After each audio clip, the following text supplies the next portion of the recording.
வணக்கம். வசியின் வாசிப்புகளில் கம்பராமாயணம் யுத்தகாண்டம் பகுதியில் முதற்போர் புரி படலத்தின் தொடர்ச்சி. ராவணனின் வீரத்தைக் கண்டு அனுமன் வியந்தான்.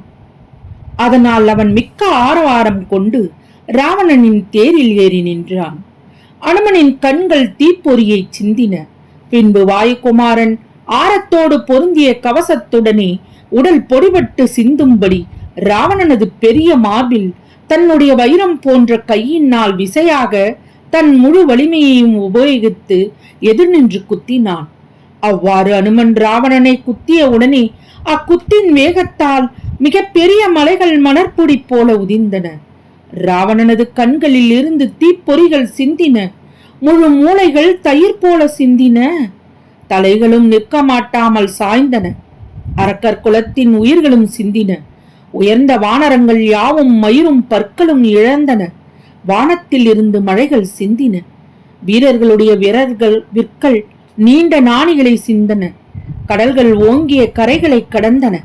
சிறந்த பெரிய மலைகள் பெருங்கற்களை சிந்தின. சூரியனும் சந்திரனும் கதிர்களை சிந்தின. வீரர்கள் அனைவரும் தமது ஆயுதங்களை அச்சத்தால் கீழே போட்டு விட்டார்கள். வலிய ராவணனது அழகிய மார்பு முழுவதும் ஒளியை வீசுகின்ற நெருப்பை சிந்தின.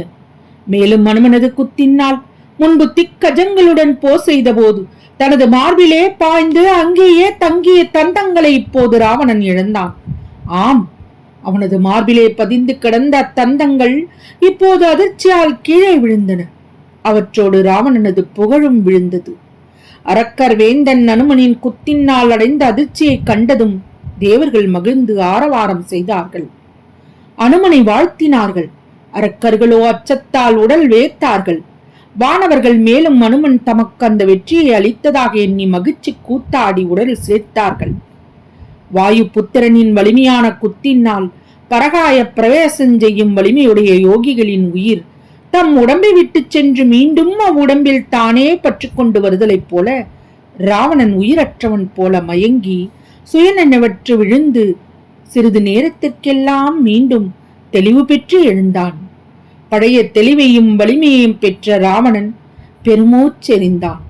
நெருப்பு பொங்கும் விழிகளால் அனுமனை நோக்கினான். பின்பு அவன் எதிரே வந்து நின்று, பகை கொண்டவனே, இனி நீ என்னால் உண்டாகும் துன்பத்தை அனுபவிப்பாயாக என்று கூறினான். மேலும் ராவணன் அனுமனை பார்த்து, வீரனே, நீயே வலிமையுடையவன். உன்னிடத்தில் தான் வலிமை என்ற ஒன்று எப்போதும் இருக்கின்றது. சாதாரணமாக பார்க்கும்போது மற்றவர்கள் உன்னை அலி என்றே கருதுவார்கள். பிரம்மதேவனே என்னிடத்தில் தோற்பான். அவனிடமும் நான் என் வலிமையால் குறைய மாட்டேன். அப்படி வலிமை படைத்த நான் உன்னால் என்று வலிமை இழந்து சலிப்படைந்தேன். ஆகவே நீ உலகங்கள் ஏழையும் அடர்ந்தவனாவாய். வலிமையுடையவனே, மேலும் இதனால் நீ என்னையும் வென்றவனாவாய். இப்பொழுது நான் உனக்கு சொல்ல வேண்டியது ஒன்று இருக்கின்றது. மலையின் மீது ஊழிக்காலத்திலே விழுகின்ற பேரிடி போல உன்னுடைய மார்பிலே என்னுடைய ஒரு கையால் குத்துகின்றேன். அப்பொழுது நீ உயிருடன் இருப்பாயானால் உலகத்தில் உன்னை போல் உயிருடன் நிலை பெற்று இருப்பவர்கள் வேறு யாருமே இருக்க மாட்டார்கள். மற்றும் இன்று இருப்பது போலவே நீ நித்திய சிரஞ்சீவியாக இருப்பாய். உனக்கு இனி வேறொரு பகைவனும் இருக்க மாட்டான் என்று கூறி முடித்தான். ராவணன் அவ்வாறு சொன்னதும் அனுமன் மிக்க மகிழ்ச்சி அடைந்தான். உடனே ராவணன் முன்பாக நெருங்கி நின்ற அனுமன், சிறந்தவனே, எனது குத்தினால் நீ இறக்கவில்லை. மாறாக அக்குத்தினை தாங்கி உயிருடன் என் எதிரே இவ்வாறான வார்த்தைகளை பேசி நின்றாய். ஆதலால் நீயே என்னை வென்றவனாவாய். உனது நிலை மிகவும் நன்று என்று கூறி தனது மார்பை காட்டினான். அனுமன் தனது மார்பை காட்டவும் ராவணன் கடன் பெற்றுக் கொள்வாய் என்று கூறி அவனது மார்பிலே ஓங்கி குத்தினான். அக்கணத்தில் அனுமன் முன்பு ராவணன் தன் கைகளினால் குத்தி தள்ளியது போது தளர்ந்த வெள்ளி பெருமலையான கைலையைப் போல இப்போது அவனது குத்தினால் உடல் தளர்ந்து சலிப்படைந்தான். அதே சமயம் ராவணனது பெருவலியால் தேவலோகமும் சலிப்படைந்தது, தர்மமும் சலிப்படைந்தது, சத்தியமும் சலிப்படைந்தது, நற்குணமும் சலிப்படைந்தது, மற்றும் புகழுடனே சுருதியும் சலிப்படைந்தது. நீதியும் சலிப்படைந்தது, அருளும் தவமும் சலிப்படைந்தன. வாயுபுத்திரன் ராவணனின் குத்தினால் சலிப்படைந்ததை அங்கே இருந்த வானர தலைவர்கள் கண்டார்கள். மறுகணம் அங்கிருந்த வானரர் அனைவரும் இப்போது நாம் செய்யத்தக்கது இதுவே என்று கருதி ஆளுக்கு ஒரு மலையை தூக்கி ராவணன் மேல் எறிந்தார்கள். 1000 கோடி மலைகளை அவ்வாறு ராவணன் மேல் அவர்கள் எறியவும் அது கண்டு அஞ்சிய வானரர்கள் அங்கிருந்து அப்பால் ஓடி ஒளிந்தார்கள். வானரர்கள் எறிந்த மலைகள் வானத்தை எங்கும் மூடி மறைத்தன. அதனால் சூரியனும் மறைந்து போனான். அப்படி சூரியன் மறைந்ததும் உலகத்தை இருள் விழுங்கிக் கொண்டது. அக்காட்சியை கண்டதும் தேவர்கள் அரக்கர்கள் குறைந்து போனார்கள் என்று எண்ணினார்கள். மேலும் வானத்தில் தங்கிய மலைகள் நெருங்கி ஒன்றோடொன்று மோதவும் மேகங்கள் கலைந்து எங்கும் ஓடித் திரிந்தன.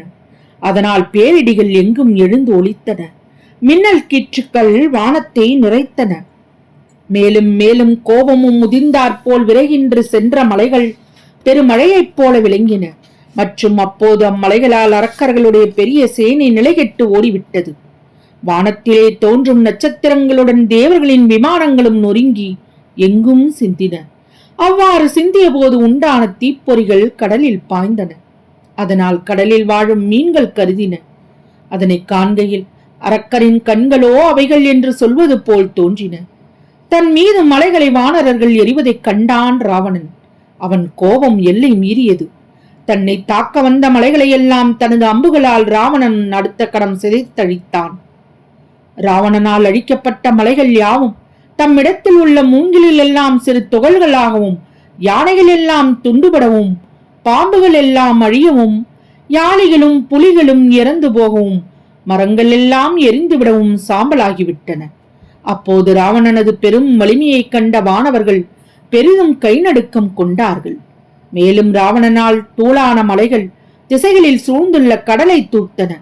அச்சமயத்தில் போர்க்களத்தில் எழுந்த தூசுகள் வீரரின் உடலில் சென்று பரவின.